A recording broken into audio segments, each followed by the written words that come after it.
Ladies and gentlemen, it gives me particular pleasure to make two awards tonight. Two members of our society, the 10-year club, to Mr. Walt Disney. Well, thank you.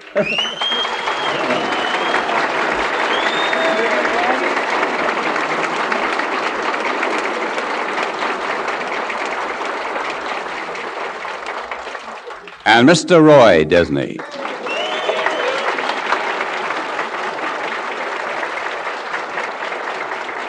Thanks, Joe. Great. Thank you very much, Joe. And before we conclude the evening's brief and informal program, I've been asked to ask our two honored guests to just say a few words to us in recognition of this very important milestone in our lives and the lives of Disneyland. First, I would like to introduce the president of Walt Disney Productions, chairman of the board, Mr. Roy Disney.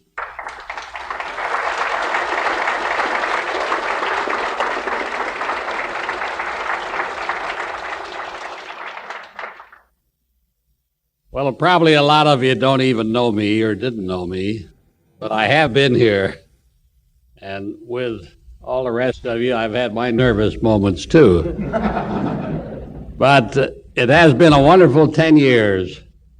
And while we have the public to thank for their wonderful attendance, we also have to thank you people that were the key gang in handling that public and in giving them satisfaction and in pleasing them and making them come back like they have and have the word of mouth go around the world as it has, as I have seen it in my travels, that far and wide the reputation of Disneyland stands out primarily, even beyond the show itself, for the courtesy of the people handling the public and the cleanliness and friendliness of the place. I've always said in my end of the work that it takes people to run a business.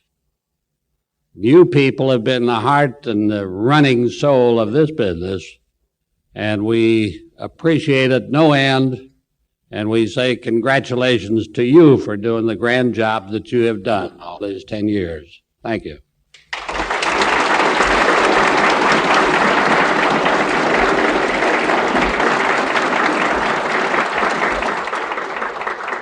Thank you very much, Roy. Now, ladies and gentlemen, I give you the boss, Walt. Walt.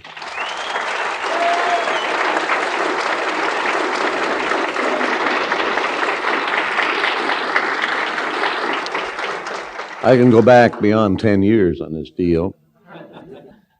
I remember a few little things that went on before the opening.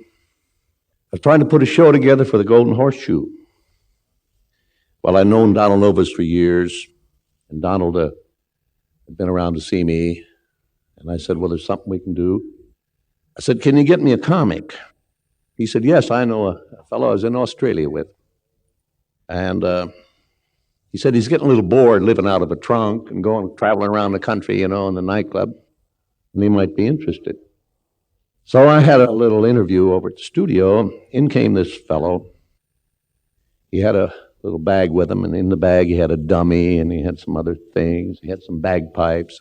He came in there, and we were on the stage all alone, and I said, well, we were trying to put a little show together, I said, this is Disneyland. It's going to be a family place. And he says, well, I have some routines. I've been doing them in the nightclubs. He said, I can clean them up.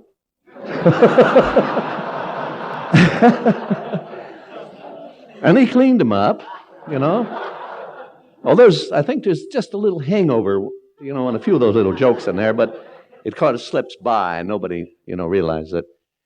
But that was Wally Bogue. And Wally, we've been very happy. We hope you'll stay with us. I hope you've been happy. And yeah. That's my tagline. You stole it from me, yeah. Well, I can go back to Joe Fowler. We went up there. We had to have somebody, that could really put this thing together. Somebody that could take a hold of this thing and really make it work. We were told about this retired admiral had run the San Francisco Navy Yard, the commandant of the Navy Yard, who had built ships in China and all of that, and he was starting a subdivision up in San Jose, So I remember we went up to see him. We went out and met Joe at his home, his lovely wife, and we had dinner there, and we had steaks. They were wonderful, And so we sort of prevailed upon him to come down and kind of be a consultant for us and things. And little by little, we got him sort of trapped into the thing, got him so wrapped up in it that he said, to hell with the subdivision. And I think he owns half of Newport Bay or something now. I don't know. Well, we had a lot of problems putting this thing together. There was pressure from money. A lot of people didn't believe in what we're doing. And we were putting the squeeze play where we could. I remember that we were dealing with all three networks. They wanted our television show, and I kept insisting I wanted this amusement park. And everybody says, what the hell does he want that damn amusement park for? And I couldn't think up a good reason except that, I don't know, I wanted it.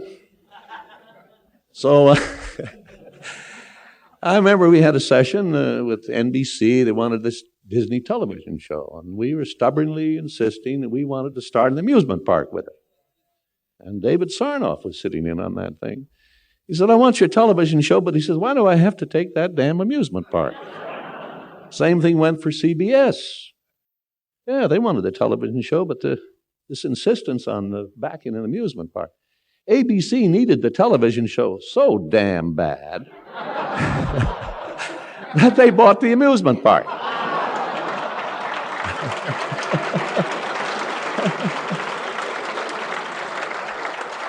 Well, 5 years later, my brother figured we better buy those guys out. They had a third interest. They only had $500,000 invested in that park. But my brother figured, he said, if we don't buy them out now, we're going to be paying them a lot more later.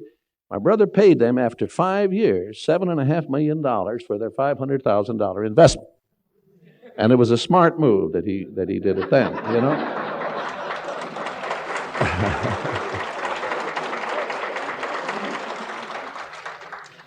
Well, my brothers had the worries of getting this money and fighting the bankers and things. And there was a time, I think it was after we opened the park, that our bankers said to my brother, they said, oh, about that damn amusement park, we're not going to let you put another nickel in it. And my brother said, well, if you're going to start running our business, we're going out and find some other place we can borrow money. And by gosh, they finally gave him the money. But it's been nip and tuck. I mean, when we opened, if we could have bought more land, we'd have bought it. Then we'd have had a control, and it wouldn't look too much like a second-rate Las Vegas around here. We'd have had a little better chance to control it. But we ran out of money. And then by the time that we did have a little money, everybody got wise to what was going on. We couldn't buy anything around the place at all,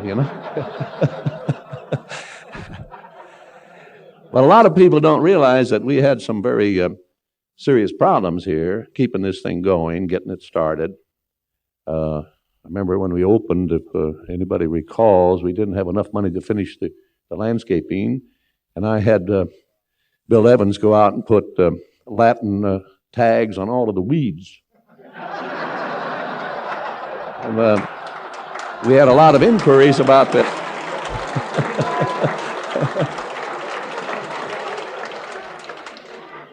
Well, that's a fact. You asked Bill Evans. Of course, every weed to Bill Evans has got a Latin name,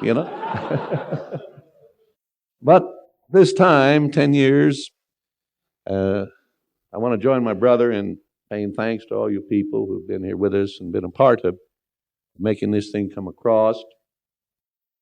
But I just want to leave you with this thought that it's just been a sort of dress rehearsal, and that we're just getting started.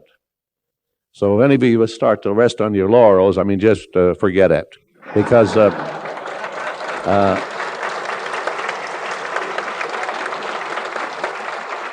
I've had Dick Nunes on my tail, and he says, we've got to take care of these people.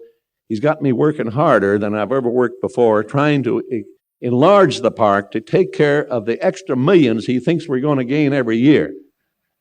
Now, he's got us working hard, honestly. I mean, he says, Walt, he said, we got to expand Fantasyland. We've got to expand this. He said, we got to take, and he shows me this graph where you started out here with 3 million, and the way he's got it going up to 10 million. And he may be right, because this year, I mean, we're just bulging at the seams there. But we do have plans to expand it, to open up areas that it's like a sponge. You have to have these areas to absorb the people, And we hope to have these things going. We have a whole new plan for Tomorrowland. We have, of course, of our plans for New Orleans and eventually the Haunted Mansion.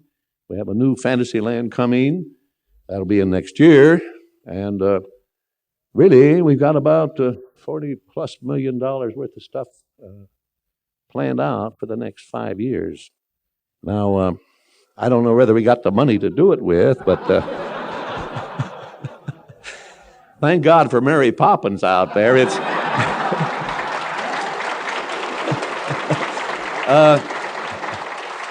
I always, my office is above my brother's, and I look down, and when I see him walking on the ceiling, that's the time I go down and say, let's put another 10 million in Disneyland. And lately, he's been walking all around that ceiling. Well, I know you're going to have some dancing. These boys haven't done a damn thing all night. They've been sitting over there on double time, no doubt. And I think that with just a thanks and appreciation to my big brother, to Joe Fowler, to all the boys, the top boys, and all you people down the line who have been a part of this thing. And as I say, we're just getting started. The show goes on next year. Yeah.